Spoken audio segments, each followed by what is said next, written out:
Encarar os fenômenos paranormais com naturalidade é um desafio para muitas pessoas, principalmente em uma sociedade que tende a priorizar a explicação científica e o ceticismo. No entanto, é importante lembrar que o desconhecido sempre fez parte da nossa jornada como seres humanos e a paranormalidade é apenas uma extensão desse mistério que permeia a nossa existência. Primeiramente, é essencial compreender que a paranormalidade, por definição, envolve eventos ou fenômenos que não podem ser explicados pelas leis naturais ou pela ciência convencional. Isso não significa necessariamente que sejam sobrenaturais ou que desafiem a lógica, mas sim que ainda não encontramos uma explicação plausível para eles. Encarar o paranormal com naturalidade começa com a abertura para a possibilidade de que existem aspectos do universo que escapam ao nosso atual entendimento. Aceitar a incerteza, respeitar a diversidade de experiências, explorar o desconhecido com mente aberta, promover o diálogo e a pesquisa, cultivar a espiritualidade e a intuição e manter uma mente equilibrada podem nos ajudar a encarar os fenômenos paranormais com naturalidade e a encontrar um equilíbrio entre o conhecimento científico e a capacidade de abraçar o mistério que ainda permeia a nossa existência. À medida que nossa compreensão do universo continua a evoluir, é importante manter uma mente aberta e respeitosa em relação a esses fenômenos, reconhecendo que a busca pelo conhecimento muitas vezes nos leva a novas e fascinantes descobertas.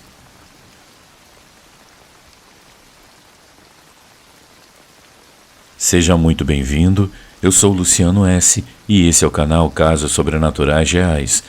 Não deixe de fazer a sua inscrição e ativar o sininho para não perder os próximos vídeos e escreva nos comentários de que cidade você está nos assistindo.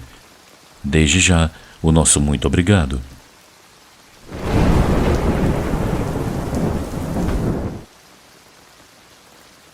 A zoada no sítio.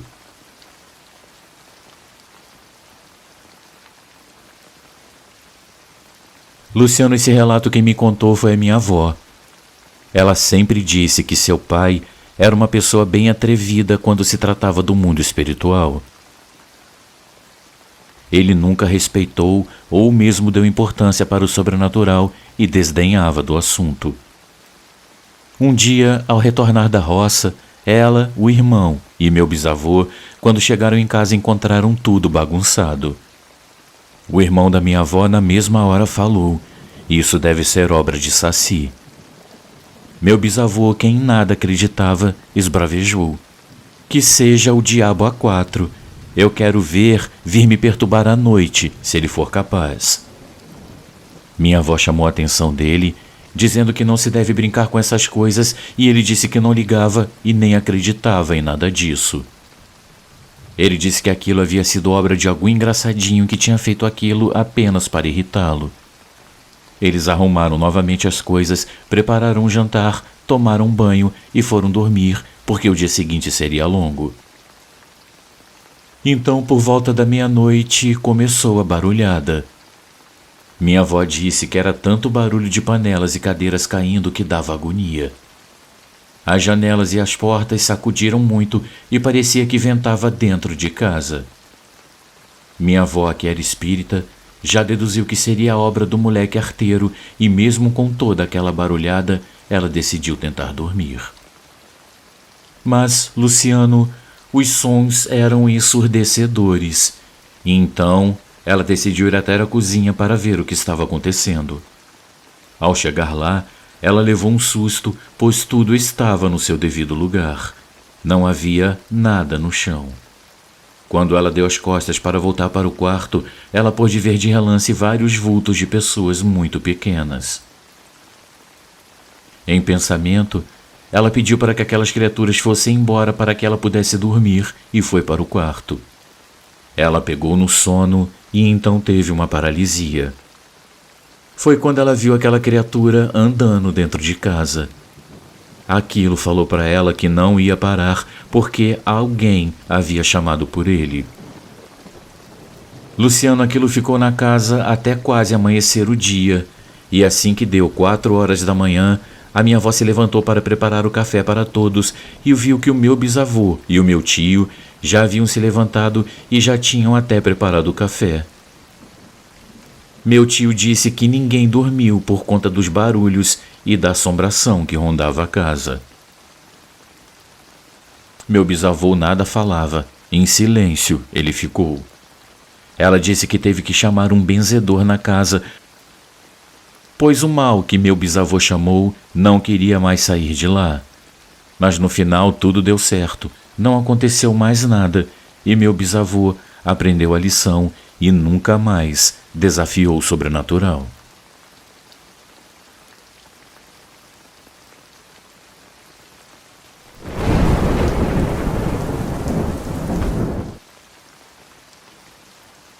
De onde surgiu?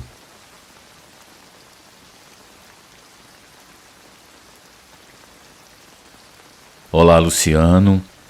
Esse relato se passou com meu avô na década de 80. Nessa época, meu avô carregava açúcar para o Nordeste. O caminhão dele estava passando por revisões e o patrão pediu que ele ficasse na transportadora pelo menos algumas semanas, e assim ele o fez. Para chegar na transportadora, ele tinha que atravessar uma fazenda. Isso era comum na época e ele fazia isso para cortar caminho e chegar mais rápido. Então ele pegou sua bicicleta e foi por dentro da fazenda. Ao chegar na metade do caminho, ele percebeu que o tempo fechou e que não se ouvia mais o canto dos pássaros. Ele achou estranho, mas seguiu seu percurso. Lá passava uma nascente onde corria pouquíssima água, mas naquele dia estava como se fosse um córrego com bastante água e até correnteza. Ele estranhou tudo novamente e inclusive teve que nadar para atravessar tamanha quantidade de água. Ao passar por toda aquela água mais à frente, ele percebeu que o dia estava bonito, o sol já brilhava e os pássaros cantavam novamente. Ele me contou que aquela situação já estava deixando ele encucado demais. Então ele olhou para trás e viu novamente aquele córrego com correnteza, a tempestade vindo, e então ele acelerou o passo. Ele chegou no trabalho todo ensopado, e sua sorte é que ele sempre deixava uma muda de roupa lá, em caso de necessidade. Seus amigos então perguntaram o que havia acontecido, e ele disse que teve que atravessar o córrego nadando e que fugiu de uma tempestade daquelas. Seus amigos se entreolharam e disseram: "Que tempestade? Não choveu hoje, rapaz. E que córrego? Aqui não tem isso não. Cara, por onde você veio?" E em seguida todos começaram a rir da cara dele. Ele não deu importância e seguiu seu trabalho. Quando chegou às 3 da tarde, ele saiu do trabalho, fez o mesmo caminho e, para sua surpresa, a terra no pasto estava seca e não havia nem sinal do córrego que antes estava ali, naquele mesmo lugar. A nascente estava lá do mesmo jeito de sempre e em volta parecia que não havia chovido há meses. Aquilo deixou ele apavorado, sem entender o que aconteceu de verdade. E chegando em casa, ele contou para minha avó e ela disse que ele deve ter ido para outra dimensão, porque outra explicação não havia. Aqui termina o meu relato, deixando a pergunta: o que será que aconteceu naquele dia?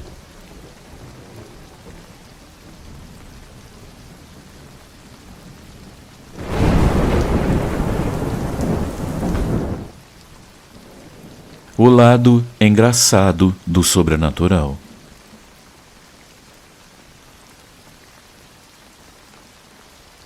Olá, Luciano e amigos do canal, sejam todos abençoados. Outro dia eu fui caçar o relato dos inscritos e olhe só, lá estava o meu. Então me veio a vontade de contar uns casos bem engraçados que me aconteceram alguns anos atrás. Nem sempre as coisas sobrenaturais são de arrepiar. Eu acho que era o ano de 2014. Um amigo me pediu para que eu fosse ao Mercadão de Madureira, aqui no Rio de Janeiro, que é um centro onde se encontra de tudo para religiões de matriz africana, e me pediu que comprasse charutos para o seu Exu, que eu carinhosamente chamo de padrinho, pois ele sempre fala comigo como se fosse um pai falando com uma filha. E lá fui eu. Eu comprei os charutos e fui pegar o BRT, que tem uma estação bem em frente.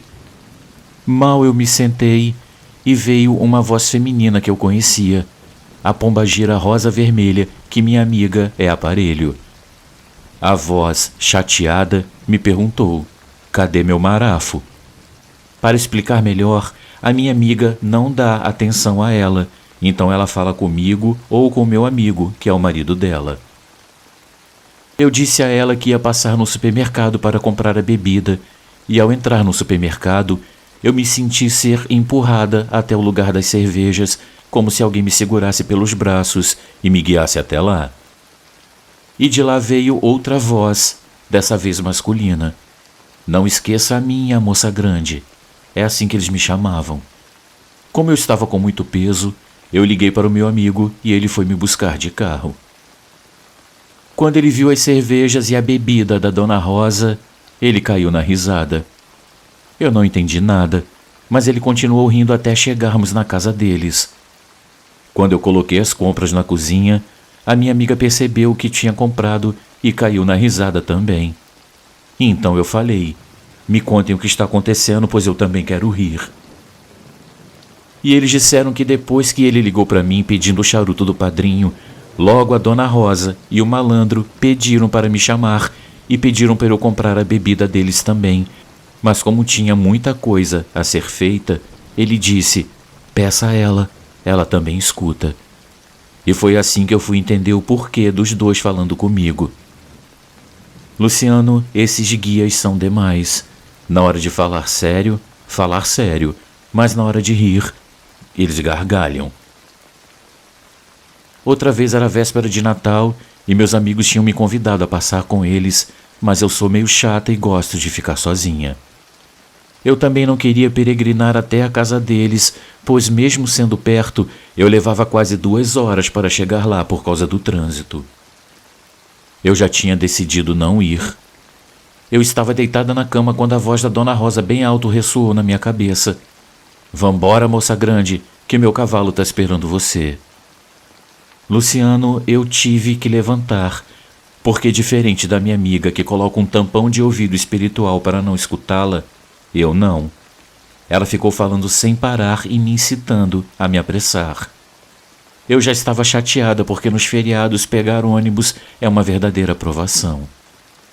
Então eu mal cheguei no ponto, o ônibus chegou, e ao chegar na baldeação, a van estava saindo com somente um lugar sobrando.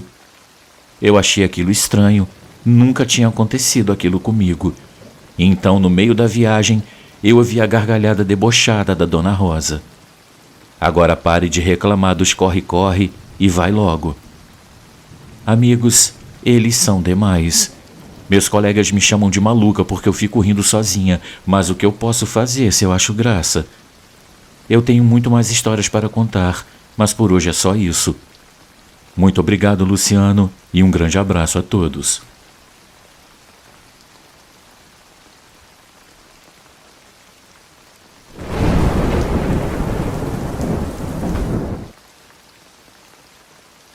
Andando em círculos.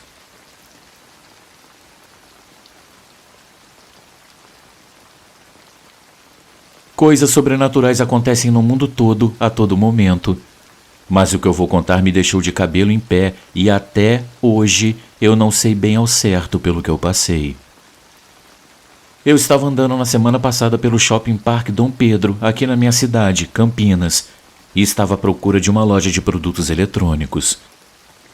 Entrei como de costume e o shopping estava lotado. Eu senti que algo de sobrenatural pairava no ar, mas eu não sabia o que. Eu estava no meio daquele monte de gente que andava de um lado para o outro como um rio, o que era normal em época de fim de ano. Mas o que aconteceu em seguida, definitivamente, não era normal. Como eu disse, eu entrei por uma das entradas laterais e fui caminhando rápido em direção ao meu destino, quando eu percebi que algumas pessoas daquele rio de gente começavam a me observar de uma maneira diferente. Eu estava vestindo uma roupa normal, caminhando normalmente, usando uma roupa social de trabalho e com uma expressão séria no rosto, o que também era normal. Essas pessoas que me observavam pareciam que analisavam meu comportamento. Para falar a verdade, eles não pareciam humanos, isso eu tenho quase certeza.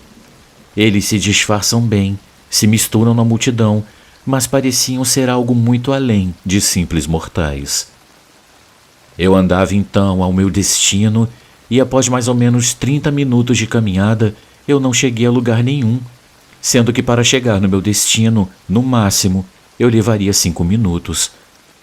O que poderia ter ocorrido? Distorção do espaço-tempo? A loja sempre sumia onde deveria estar, e eu automaticamente caía de volta em outro caminho, tendo de retomar de novo, até que resolvi, depois de andar que nem um burro, perguntar para um guarda do shopping que, com um sorriso misterioso, me respondeu: "Fica logo lá na frente. Ande uns 50 metros e vire no corredor que logo você estará lá." Eu fiz o que ele me disse e voltei a andar em círculos como um louco. Eu estava sem entender o que poderia estar acontecendo e depois de muito andar, eu consegui chegar ao meu destino, só que quando eu finalmente cheguei, tudo já havia voltado ao normal. Luciane e amigos, eu só faço questão de frisar que eu não faço uso de entorpecentes. Eu não estava bêbado. Eu gozo de perfeito juízo moral, ético, social e mental. Eu não sou louco. Mas o que eu presenciei desafiou a minha imaginação e a minha sanidade. Até hoje eu não encontrei explicação lógica, mas a resposta talvez poderia estar naquelas pessoas estranhas que estavam me olhando. O que será que provocou esse fenômeno?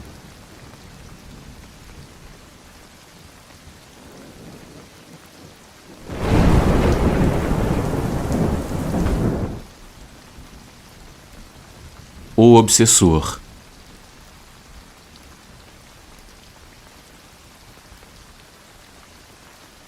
Luciana, esse relato se passou no ano passado. Eu não vou mencionar nomes, pois foi uma situação que me deixou muito desconfortável. Meu filho foi convidado para um aniversário de uma colega. A mãe desse coleguinha já era uma amiga minha de longa data. Fomos ao aniversário e, ao chegar no lugar, eu já senti que o ar estava meio pesado. O pessoal da casa estava meio tenso, como se algo estivesse dando errado. Eu perguntei à minha amiga se ela precisava de ajuda e ela disse que não, que estava tudo certo, mas que a aniversariante tinha passado muito mal antes da festa e que ela estava um pouco tensa por causa disso. Eu a confortei dizendo que crianças são assim mesmo. Ao mesmo tempo que estão bem, podem passar mal e que poderia ser alguma coisa que ela comeu e não a fez bem. Ela concordou e continuou seus afazeres no evento.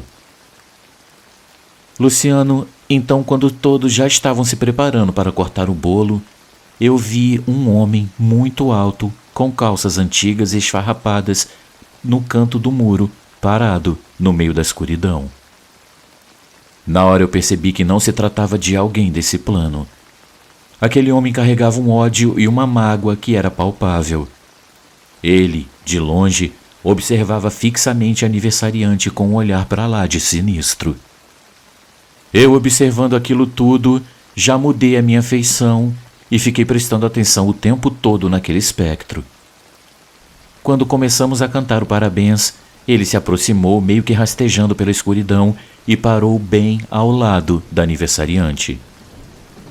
Quando ele chegou próximo, em pensamento mesmo, eu mandei ele sair dali no nome de Jesus. Ele me encarou assustado e em seguida a aniversariante começou a passar mal e a vomitar absurdamente, quase acertando o bolo. Por sorte, a tia dela estava próxima e a tirou dali para que pudesse cuidar melhor dela. Eu, com toda a autoridade que Jesus me deu, e acredite, todos nós temos essa autoridade, basta ter fé, mandei aquela coisa sair dali imediatamente e disse que enquanto eu estivesse ali, que ele não atacaria aquela criança. Eu senti que de alguma maneira a presença dele fazia muito mal a ela. Foi então que ele voltou para a escuridão de onde havia saído.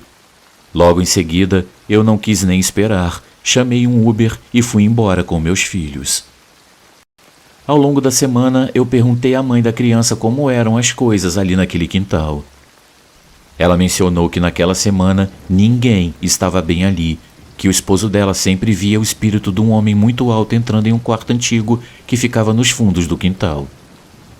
Ela me disse que ninguém pode entrar nesse quarto, pois ele pertencia a uma pessoa que havia falecido há algum tempo e a avó dele pede sempre que se mantenha aquele cômodo fechado. Ela me contou que esse homem perturbava a família à noite, fazia barulho no quintal e que a filha dela, mais velha, constantemente também o via vagando por lá. Naquela mesma noite, ao me deitar, eu tive uma visão. Nessa visão, o espírito daquele homem dizia que ali era a casa dele e que eles eram intrusos. Eu disse que ele tinha que ir embora dali porque ali não era mais o seu lugar, mas ele dizia que só iria embora quando destruísse aquela família de uma vez. Eu não tive coragem de contar essa visão para ela. Eu falei apenas para ela procurar ajuda espiritual através de uma igreja ou um centro espírita onde ela se sentisse melhor. Pela descrição que ela me deu, aquele homem seria o espírito de um familiar dela que morreu carregando muito ódio no coração e que até hoje o seu corpo não foi encontrado. Ele era envolvido com criminalidade e coisas ilícitas, e mesmo depois de 20 anos, seu corpo continua desaparecido. Esse assunto me atormenta até hoje, pois eu não sei como ajudá-la com essa situação. Eu te agradeço, Luciano, por ler o meu relato. Um grande abraço a todos.